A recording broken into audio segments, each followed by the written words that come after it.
What is happening, everybody? Welcome to episode 6 of the Gaming Clubhouse podcast. My name is Sonny G. Thank you very much to everybody who has stopped by my channel recently.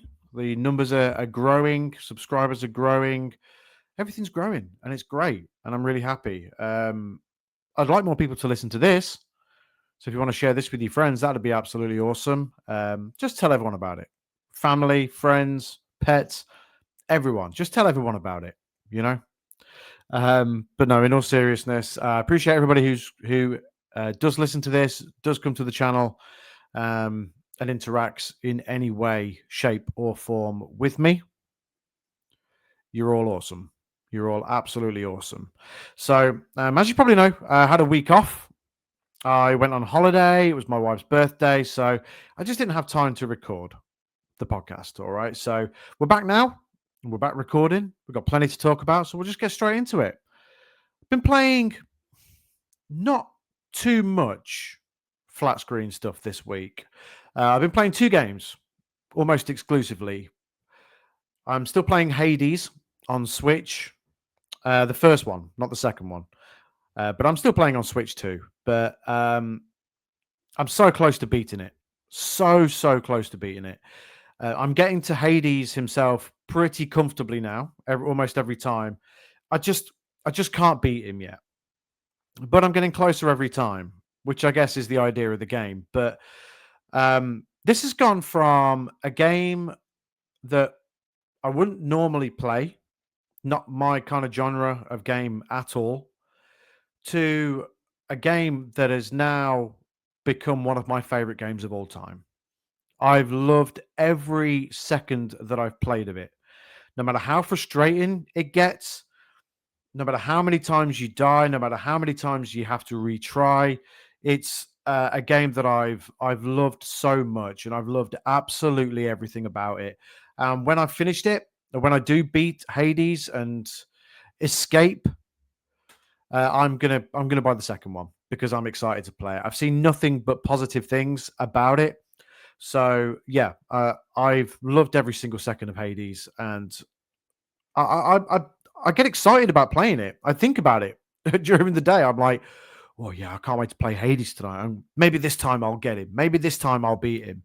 And then I don't beat him, and then I have a couple of good runs, have a lot of fun with it, then come off. But there's so much more to it than just sort of playing, slashing away, and dying.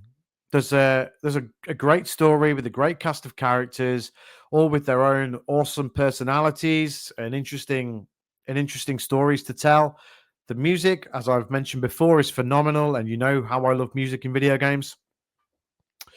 So yeah, there's just so much to enjoy with Hades, and I really have enjoyed it a lot. And yeah, I'm to be honest, when I finish recording this today, I'm probably going to go for another run on it. I had a run before recording, and I'm going to have another run after. And if I don't beat Hades that time, I'll go again later. But it's just great. It's really great, and I'm excited to see what the second one brings to the table. As like I said just a minute ago, I've heard nothing but positive things, and that excites me greatly because Hades 1 is so good. So I've been playing that. And that's pretty much all I've been playing on my Switch. I just as soon as I pick my Switch up, I'm like, all right, I'm gonna take my Switch to bed. I'll play some gaming. I'll play some games on my Switch tonight, and I just play Hades. I just play that basically. That and Retromania Wrestling. The DLC for Retromania Wrestling is finally out on Switch, and I've been sent the code for it. So I'm going to play it on Switch. Going to do some capturing and make a little video on the DLC of the Switch version. It's my preferred platform for it. That's just like the perfect game for Switch. I remember, before when the Switch sort of first came out, the original Switch, everyone was like, "Oh, yeah, that'd be great. That's perfect for Switch. Perfect to take with you on the go." But Retromania Wrestling really is that, and it's a great game anyway. I've spoken about it very highly in the past, and I still think it's amazing now. And the new DLC rules, so I'm excited to play it on Switch, do some capturing, and making a little video just on the DLC. The other game I've been playing flat screen wise is Battlefield 6, not the campaign. All right. I've been playing the multiplayer, just the multiplayer. That's all I ever do on these games. I don't ever play the campaign. Same when Call of Duty launches. I remember the warning before you start multiplayer. Oh, you might want to play the campaign first to familiarize yourself with the controls. Nah, bro, we're going straight in. We're going straight to war. That's what's happening here. We're going straight in, and that's what I've done here. I did play the beta for Battlefield 6, to be fair, but if you play Battlefield, you know what to expect. It's not easy. You're going to die a shitload of times, every time, but it's just so good. Like, it is ridiculously good. Everything about it. The graphics are amazing. The gameplay is amazing. The pacing of the multiplayer matches is amazing. The sounds, my God, dude, the sounds are awesome. Every time I play with a friend, and I say to him every single time that we play, I'm like, this game sounds unbelievable. Whether it's like, if you're playing multiplayer, just play it with your headphones on. Play it with headphones on. That's what I do. I play it with my cans on, and there's stuff going on all over the place. You know, whether it's vehicles crashing into buildings and buildings falling down, whether it's bullets whizzing past your ears, grenades going off to your left or right or behind you or in front, wherever. There's just so much going on all the time. And the way that the sound design is, it's second to none. It is second to none. And it is really, really incredible. And I'm enjoying it a lot. I've played quite a few hours of it already. I'm rubbish at it. And I've accepted that I'm rubbish at it and I'm fine with it. All right. Me and my friend, we play it, we enjoy it. We're calling for a medic every 3 seconds, but it's a blast. It is an absolute blast. We play Conquest mainly, which I think is the mode, right? For Battlefield. I know it's got tons of different stuff on there. But yeah, it's just amazing. It's just so good. But yeah, Conquest is my go-to multiplayer game mode, and I just can't speak high enough about it. And I came, I came on here today with a review in mind for Battlefield 6. I can't review the single player. There's single player reviews out there. There's multiplayer reviews out there, but for me, this gets the gold Sonny G seal of approval. It is just so good, and I can't recommend it high enough. If you're a Call of Duty player and you know you're going on to Battlefield to see what it's like, it's not something you can just go on and see what it's like. You really have to stick with it. And if you are a Call of Duty player specifically and you haven't really been onto Battlefield before, you are going to find this frustrating at first. But I implore you to stick with it because it is incredibly satisfying once you do get into it and you get used to the way that the matches work, the way that you can't just be completely gung-ho. There's strategy to it. You have to be very tactical, and it's just so good. So yeah, stick with it. Stick with it and play it, and I promise you won't be disappointed. I love it personally. A lot of other people love it as well, and I can't wait to just see how multiplayer grows on Battlefield 6. Can't wait to see new maps and just everything. I can't wait to see this game grow. But yeah, the multiplayer gets the Sonny G gold seal of approval. So congratulations, Battlefield. You made it. You made it. You are now at the high echelons of gaming history because you've got that gold Sonny G seal of approval. Don't worry about what everyone else has given you. You've got the gold seal of approval from me, and that's all that counts.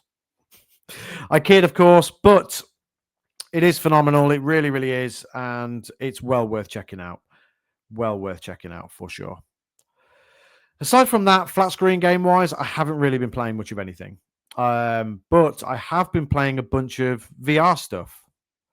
But before I get into that, there's a game I mentioned the other week that I was playing Little Nightmares on Switch, and I still am making my way through it. I haven't touched it in a couple of weeks, but the intention is to finish it, then move on to Little Nightmares 2, and eventually play Little Nightmares 3, which is just released, and I just wanted to talk about the reviews that I've seen for it. And I was really surprised to see um, the negativity surrounding it, and apparently it's not all that good.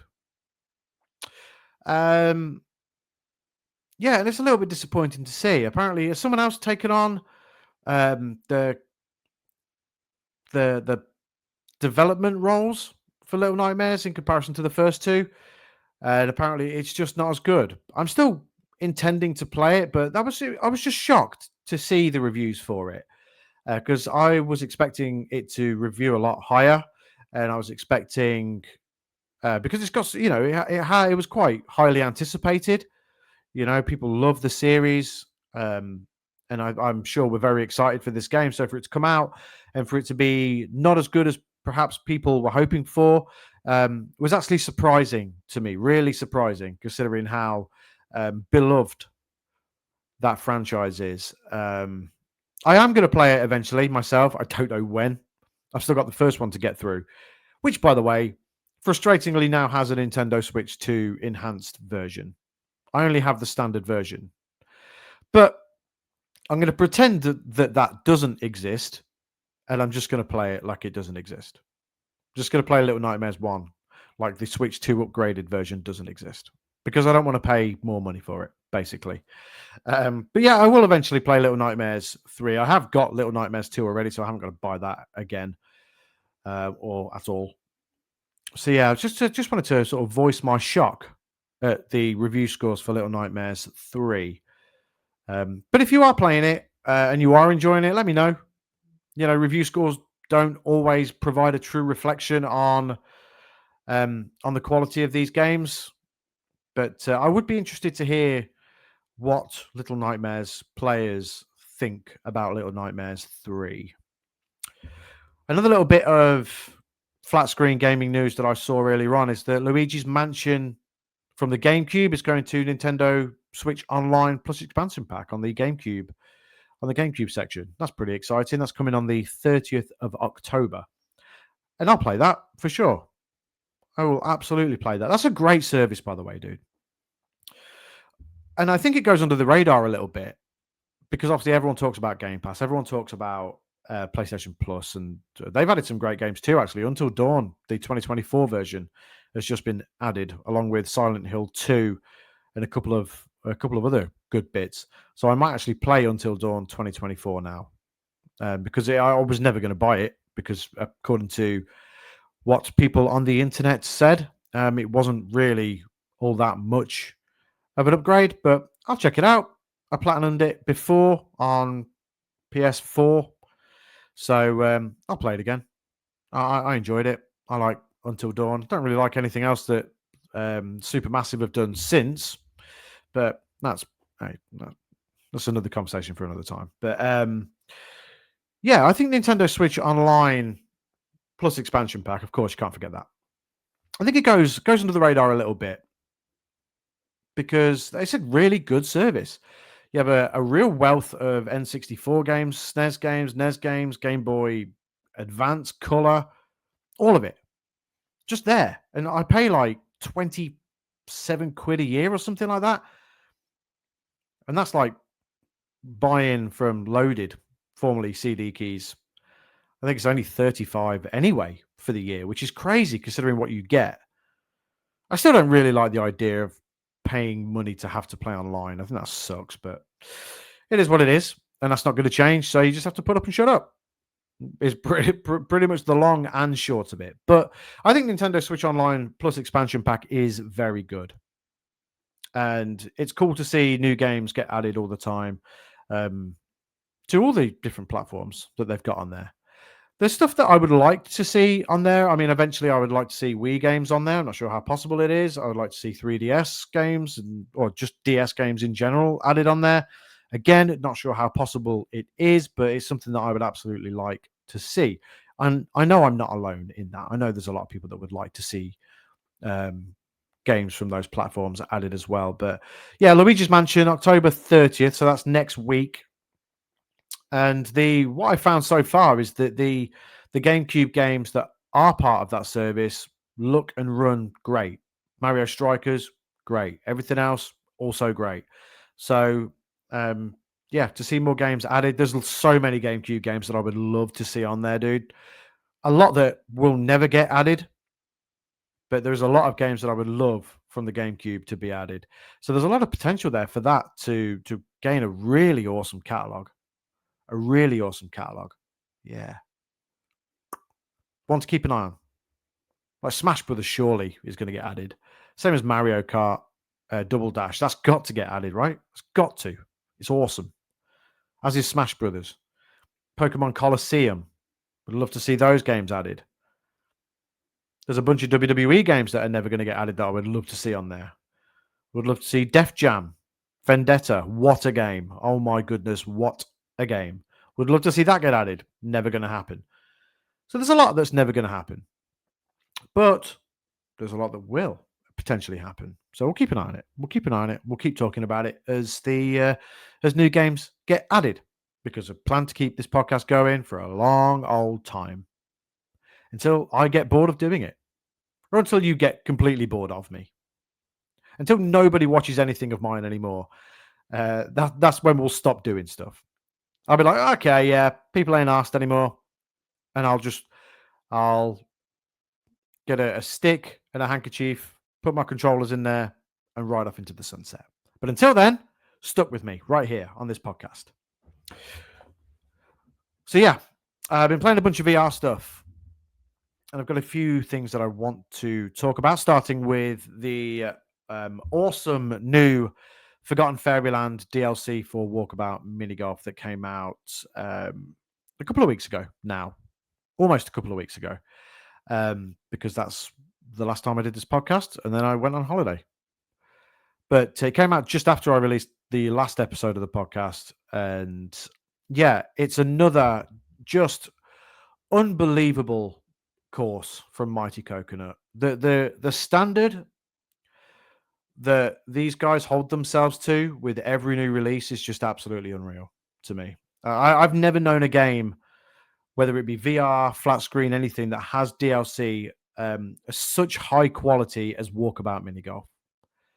Every single course that comes out is amazing, and this one absolutely no exception. Set in an abandoned theme park, and the easy course is like set at nighttime, which is where the hard courses would usually be set at nighttime. But the easy course is set at nighttime. It's all haunted, and there's things going off all over the place, lights going on, roller coasters moving about. It's amazing. It is so good.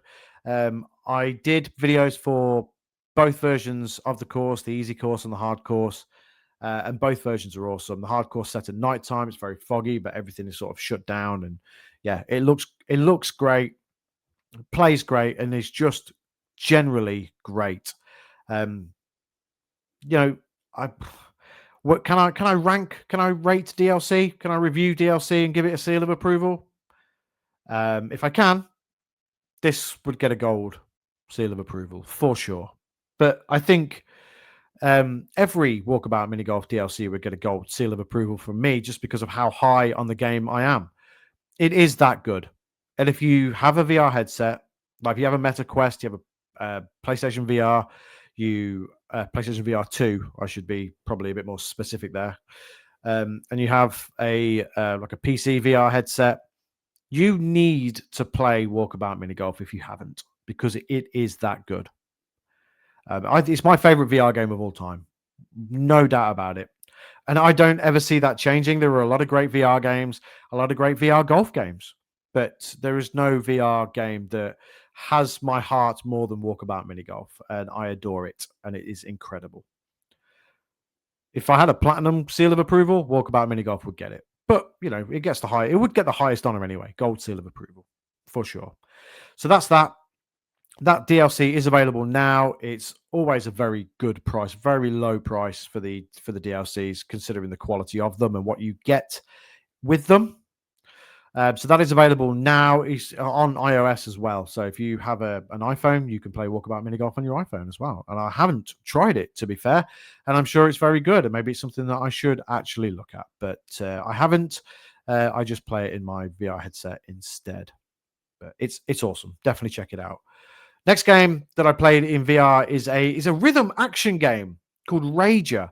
I didn't really know what this was before I was approached with the review code for the game, and I played it, and I was very pleasantly surprised by it. When I watched the trailer, when I was approached with the code, I was like, "Oh, this looks really cool." But sometimes it's very hard to gauge VR games and how they are and how they look and play just from a trailer, because experiencing it inside the headset is a very different thing. So I fired Rager up, did the tutorial, and even through the tutorial, I thought, yeah, this is really cool. So basically, what it is, so it's a rhythm game, and you've got weapons, and you basically are killing enemies to the beat of the music, and it just works so well. It looks great. It's not breaking down any barriers, but it doesn't need to. But it does look great. The soundtrack is fantastic. The original music in the game is really, really good. The um, the the slashing to the beat is very responsive, as it should be for a game of this nature, and generally it is just very, very good. And I do recommend it for sure. I did do a video for it that is available. All the games that I talk about today, I have done videos for, and they are available on my YouTube channel. If you're not subscribed to my YouTube, if you're listening to this on your preferred podcast service and you want to see these games, do go over to my YouTube channel. The links are in the video description, and you can watch the videos for these games that I'm talking about. But Rager, yeah, it's really, really good. It's available now on MetaQuest, but it just works so well. The music's great, the gameplay's great. Graphically, it's good as well. So yeah, I recommend it. I do recommend it. I am going to rate this game and give it the silver seal of approval. This gets Sonny G's silver seal of approval, and that is Rager, and it is available now on the MetaQuest store. Next up, a game that has had a lot of people excited, myself included. Shuhei Yoshida has been posting about it a lot. We're also very excited about the release, and that is a game called Reach. Now, this is a new action adventure game, and it's on Quest, it's on PlayStation VR 2, it's on PC as well. And I've played it, and it is good. I played the Quest version. I haven't played the PlayStation VR 2 version. I've played the Quest version, and I like it. It's good. It's good. It's not as good as I was expecting it to be, given the hype that was surrounding the game before release. I think the Quest version has a few performance issues graphically. Although it's good, it's not great. Um, the one thing I do like is the traversal. I think the traversal in the game is good. There's a mechanic in there um, where you sort of to jump, you lift your arms. So it's sort of like Batman Arkham Shadow in that sense, where sort of when you run and jump, you can glide. When you sort of spread your arms and the cape comes out. Obviously, you don't have a cape in this game, but it's a similar sort of thing where you run, lift your arms up to jump, and that works pretty well. As does the rest of the traversal. Climbing, very standard um, in VR games these days, and it doesn't sort of push the boundaries out of that or anything like that. The climbing is very standard, but I think generally the traversal it works well, and I liked that aspect of it. Uh, Weapons, I think, are good as well. Again, pretty standard stuff for a VR game. Bow and arrow is always a favorite of mine when it comes to wielding weapons in virtual reality. The bow works very well. The guns work well also. So yeah, everything is good. Everything is, in my opinion, as it should be, in terms of the way that a game of this quality should be.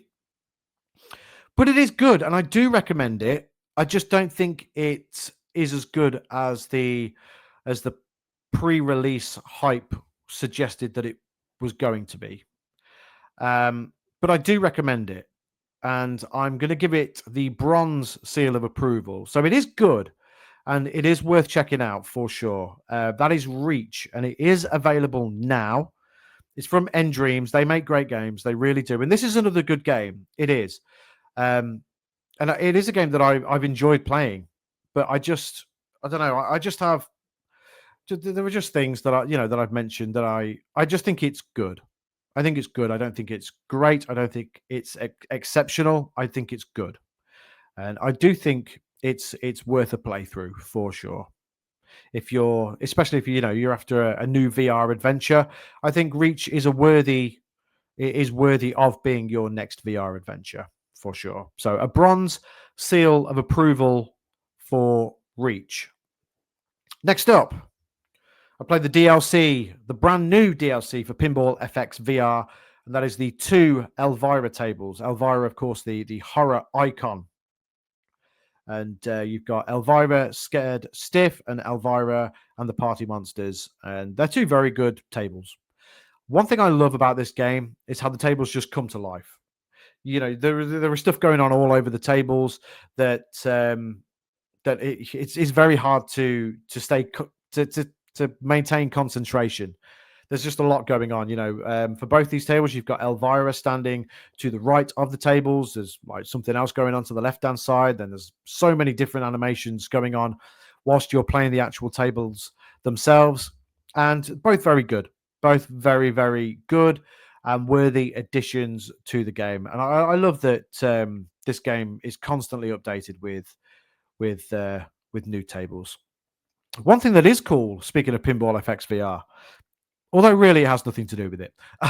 One of my last Pinball FX VR videos, I covered the Indiana Jones table, and when I was on holiday in the like a little games room area next to the hotel reception, they had the Indiana Jones pinball in there that I had covered on my video, which I thought was very cool. And that's that anecdote over. But yeah, I thought that was really cool. I popped for it. I did. So the Elvira tables, yeah, really cool. Great addition to the game. They get the silver Sonny G seal of approval. A good addition to an already great game. So that's that. Next, a game that I've thought about quite a lot since I played it, and it was one of the most bizarre games I've ever played, either in VR or in flat screen, and you can play this game in both. It's Dreams of Another. Now, I played the VR version because, mainly I cover VR games on my channel, but you can play it on flat screen as well, which I haven't tried. But in terms of VR, it's such an interesting game. It's an interesting game anyway, but it's such an interesting setting to have in VR.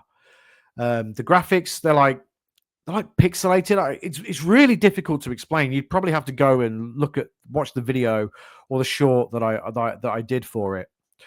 But it's like pixelated, and the world is like covered in bubbles. And you have a gun, and you shoot the bubbles, and the world is created around you.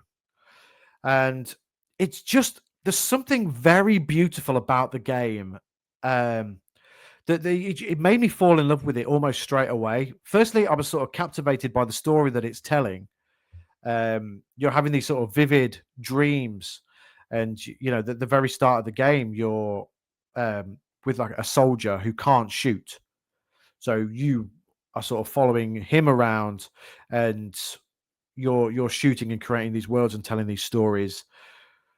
And yeah, that's even when I say that out loud, it sounds like a weird thing to say, but it's just a very, very interesting story. It's a very interesting world, and there's something poetically beautiful about creating worlds with guns instead of destroying them. And I think that's probably part of the message that is being told, that is being delivered in the game. But it's really good. I really like it. I've thought about it a lot since I played it, and it's not without its flaws. It isn't. It's not without its flaws at all. I think, although I love the way that the game I love that it has a VR mode first and foremost. And like I said, I'm yet to play the flat screen mode, but the VR portion of it itself, it isn't perfect, but it is good. It is very good. I think for the story alone and for the world alone, this game is well worth playing. So for me, Dreams of Another gets the silver seal of approval. I think it's a game that you should play, and like I said, it's a game that I really haven't stopped thinking about since I have played it. And when I finally beaten Hades, um, and got that obsession out the way, I'm going to go back and finish a bunch of VR games, and that's one of them. I might try the flat screen mode as well. Just have a look, see how it stacks up. But this gets the silver seal of approval. Great game, really good game. Just a beautiful game, beautifully poetic, deep game, and one that it's rare. It's a game that it's unlike anything I'd really ever played before, especially in VR.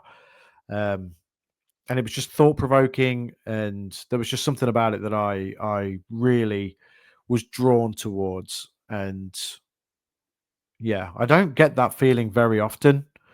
The only reason it's got a silver and not a gold is because it isn't. It is slightly flawed. You know, it's not 100% perfect, but not many things are, by the way. But if you play it, you'll see what I mean. But yeah, it's very, very good. So the silver seal of approval for Dreams of Another on PlayStation VR 2.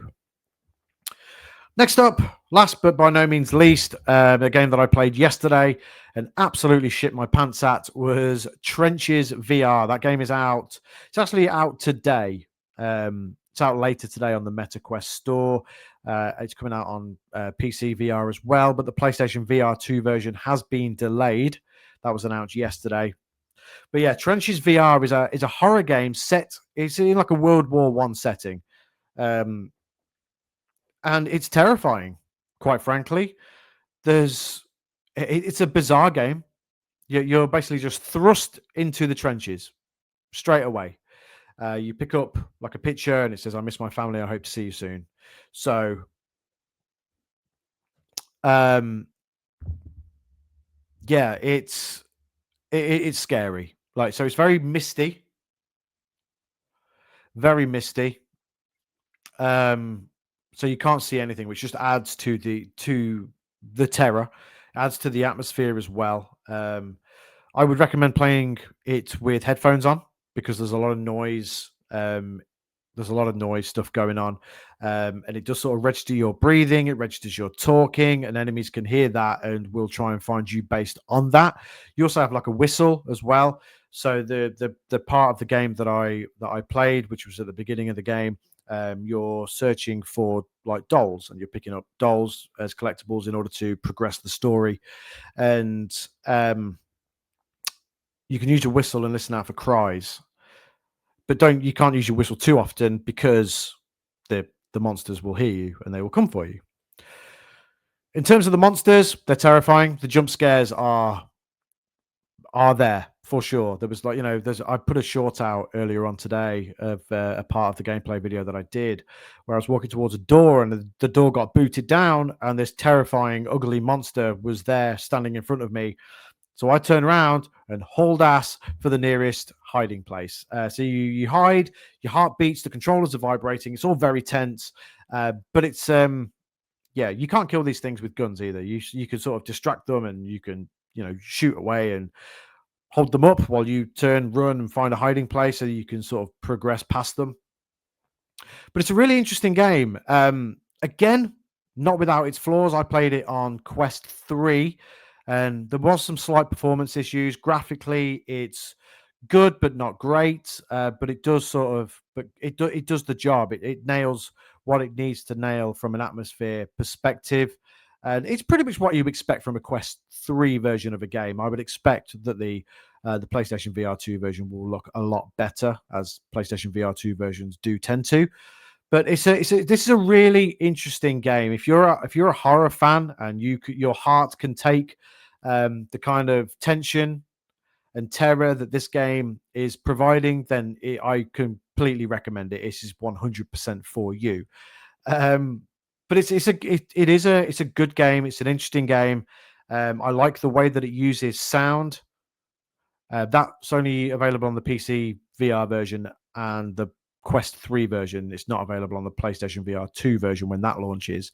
But it's a really interesting mechanic and one that I think people will enjoy. And it just adds a new layer to that immersion, you know. But yeah, I like it. It's good. Again, not perfect, not without its flaws, but it's a good game. And for that, I'm going to give it the bronze seal of approval. So that is the bronze seal of approval for Trenches VR, which is not a bad thing. It's good. It's good. And that's why I think you should play it. So yeah, I've played a few different things this week. It's nice to sort of get back into podcasting and chat to you guys about what I've been playing, talk to you about some of the games that I think you should check out, or you know, some of the DLCs that I think you should have a look at.